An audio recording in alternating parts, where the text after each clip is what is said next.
Babun nahyi, babun nahyi man, larangan kepada seseorang dakhala alaihi asyru dzulhijjati, masuk kepadanya bulan 10 Dzulhijjah, wa arada ayyudhiya, dan dia ingin berkorban. Larangan apa? An akhdhi syai'in, untuk mengambil sesuatu, min sya'rihi, dari rambutnya, wa adhafirihi, dan kukunya, hatta yudhiya, sampai korban. Nah, ini kalau sudah bicara begini, ini bicara tentang kepasrahan, ya ta'abbudi. Apa urusannya?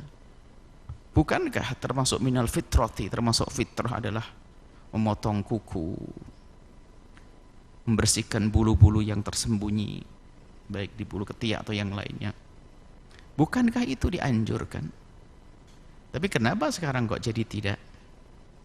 Begitulah namanya ibadah itu ta'abbudi. Yang semula sunnah bahkan bisa saja menjadi haram. Nah, ta'abbud itu pasrah. Lagi kita itu memang yang perlu kita tingkatkan, yaitu kesadaran beribadah, ta'abbud, namanya ibadah. Melakukan sesuatu karena Allah, ta'abbudi, bukan banyak tanya kenapa dan kenapa. Itu membahayakan. Kemarin kita contohkan, kalau seandainya ada panglima dalam kedirgantaraan tentara, itu apa Bapak? Pemimpinnya apa? Panglima, ya. Anggap saja seorang panglima perang dalam satu keadaan. Kemudian jenderalnya atau ininya memerintahkan kepada pasukannya untuk berdiri dan pergi. Berdiri, siap, beri, gitu. Kalau ada satu pasukan saja bertanya, kenapa harus pergi? Hikmahnya apa? Sebabnya apa? Dihukum dia. Bisa dipecat dia. Kenapa? Karena sudah terbangun bahwasanya, keyakinan bahwasanya jenderal atau panglima tidak akan merintahkan kecuali memang ada tujuan yang jelas. Itu kan antara kita dengan sesama manusia. Bagaimana kita dengan Nabi, dengan Allah, kok masih banyak tanya? Ini bagaimana kita ini? Memang setelah itu mencari hikmah itu boleh. Cuman kalau orang mempercayai sesuatu adalah berdasarkan hikmah, ini adalah itu ibadah yang berbahaya. Karena di saat dia belum puas dengan hikmah yang disebutkan, dia tidak punya iman nanti. Akan tapi yang perlu ditingkatkan adalah kepasrahan kita kepada syariat Nabi. Al-Islam sendiri kan pasrah. Sehingga kata Sayyidina Ali, "Lau kana ad-dinu bil aqli la musihal khaffu minal asfali." Kalau seandainya agama itu pakai akal-akalan, maka ya ngusap sepatu itu dari bawah, yang dipakai nginjek tanah di bawah, tapi ngusapnya di atasnya. Kemudian kenapa wudu? Buang hadas, kenapa yang dibasuh muka dan seterusnya? Karena ini ta'abbudi. Jadi dalam beragama itu lebih banyak kita harus mendahulukan ta'abbud, pasrah kepada Allah, melaksanakan tugas ibadah. Biarpun setelah itu kalau kita cari hikmahnya tentu ada. Hanya tidak semua orang tuh puas dengan hikmah. Tapi sudahlah dengar, kalau sudah Nabi ngomong begitu, selesai. Yang berbicara adalah baginda Nabi, yantiqu 'anil hawa, tidak akan berucap dengan hawa nafsu. Dan itu wahyu, semata-mata wahyu. Nah, disunnahkan kita untuk memotong kuku kita dalam keadaan normal, membersihkan bulu-bulu yang tersembunyi. Nah, tapi di saat orang ihram haji dan umrah nggak boleh, jadi haram. Jadi haram itu bersepakat, hampir bersepakat, kecuali mazhab Hambali, Maliki, Syafi'i bersepakat bahwasanya motong kuku, motong bulu-bulu adalah makruh. Imam Ahmad bin Hambal atau pengikut-pengikut Imam Ahmad mengatakan haram. Tentu ijtihad mereka. Kita hargai dalam hal semacam ini, khilaf di antara para imam. Yang jelas jumhur mengatakan bahwa sunnah untuk kita menghindarkan diri kita dari memotong rambut, memotong kuku kapan? Kalau kita ingin menyembelih korban dan masuk waktu Dzulhijjah. Tanggal 1 Dzulhijjah waktu itu makruh. Kecuali nanti kemakruhan akan hilang jika dalam keadaan tertentu.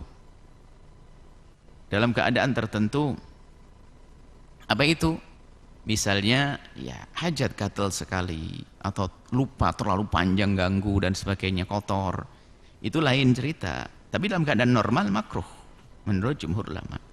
Kita hargai madhabnya Imam Ahmad dan pengikut madhab Imam Ahmad yang mengatakan adalah haram. Oke, nggak apa-apa.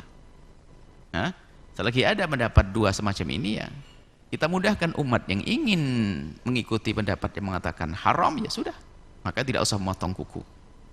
Nah, sudahlah kita ngikut ta'abbudi. Apa urusannya yang sebelah kambing kok saya? Kalau orang haji dan umroh kan jelas karena dia haji. Tapi kalau saya nggak haji dan umroh, kenapa? Apa urusannya? Kembali masalah ta'abbudi, pasrah kepada Allah, sudahlah. Nabi yang menyebutkan. Hanya di balik ini tentu kalau kita cari hikmahnya apa? Ya, ini adalah suatu pendidikan luar biasa. Bagi yang belum bisa haji tapi hanya bisa korban, hendaknya kita terus menumbuh suburkan kerinduan untuk haji. Makanya biarpun belum bisa haji, tapi gayanya kayak orang haji. Orang haji nggak boleh potong kuku, saya nggak potong kuku. Orang nggak potong rambut, saya nggak cabut rambut. Jadi dia untuk menyempurnakan niat. Niatnya bukan nyembelih korban saja, niatnya haji. Dengan ini bisa saja dia mendapatkan pahala haji. Karena apa? Dia nggak mampu, lalu dia punya kerinduan yang luar biasa untuk melaksanakan ibadah haji. Maka dia dengan meninggalkan memotong kuku, meninggalkan mencabut bulu dan memotong rambut adalah dengan kerinduan semacam itu. Demi menumbuhkan kerinduan di dalam hatinya, maka sebuah keutamaan yang demikian itu. Disebutkan di sini hanya satu hadis. Masalah hukumnya tadi sudah jelas. Gak usah diperdebatkan karena beberapa waktu yang lalu memang ada di dalam negeri. Kalau di Indonesia misalnya, kalau berfatwa bagaimana hukumnya, sunnah. Makanya kemarin waktu yang lalu ada yang heboh heboh-hebohan lah. Biasa karena sekarang kan zaman di era global ini ya, namanya dunia ini seperti kampung kecil. Berinformasi dari sana sini bisa masuk. Sehingga ada seorang yang berceramah bahwasanya haram hukumnya. Masyarakat Indonesia bingung, kok haram lah ya. Yang salah kita belajarnya nggak bener. Gitu aja kok. Jadi bingung. Itu berarti dia menukil bukan dari madhab kita Imam Syafi'i. Kalau madhab Imam Syafi'i sudah jelas sunnah kita untuk tidak memotong rambut, memotong kuku, selesai. Tapi yang aneh adalah kenapa harus difatwakan madhab lain di negeri kita di Indonesia Raya. Belum dibaca ya hadisnya.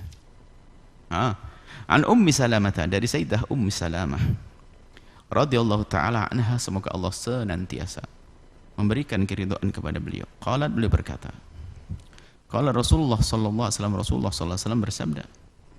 Beliau berkata, qala Rasulullah bersabda, man kana lahu dhibhun.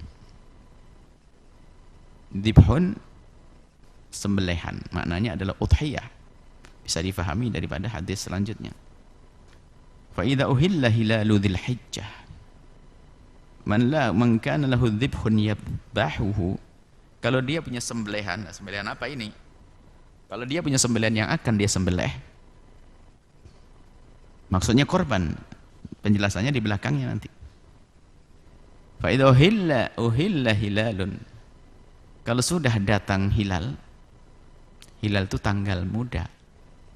Tanggal muda itu berlaku di hari pertama, kedua, ketiga. Kalau tanggal 1, 2, 3 itu rembulan disebut hilal. Kalau sudah lebih dari itu disebut qamar. Kalau pas di tanggal 15, badr. Ya. Jadi namanya sama, qamar itu. Hilal. Hilal kecil, 1, 2, 3. Fala ya'khudanna, kalau sudah masuk Dzulhijjah, jangan ada yang mengambil min sya'rihi, dari rambutnya, rambut semuanya sekujur tubuh tanpa terkecuali. Wala min adfari, dan juga dari rambutnya, dari bulunya, syai'an, sesuatu, hatta sampai yudhi nyembelih korban. Sampai nyembelih korban. Kalau nyembelih korbannya ditunda sampai hari ketiga tasyrik, hari tasyrik, ya makruhnya mundur sampai segitu. Tapi dia pengen nyembelih korban banyak, dihitung dari awal korbannya. Seperti itu.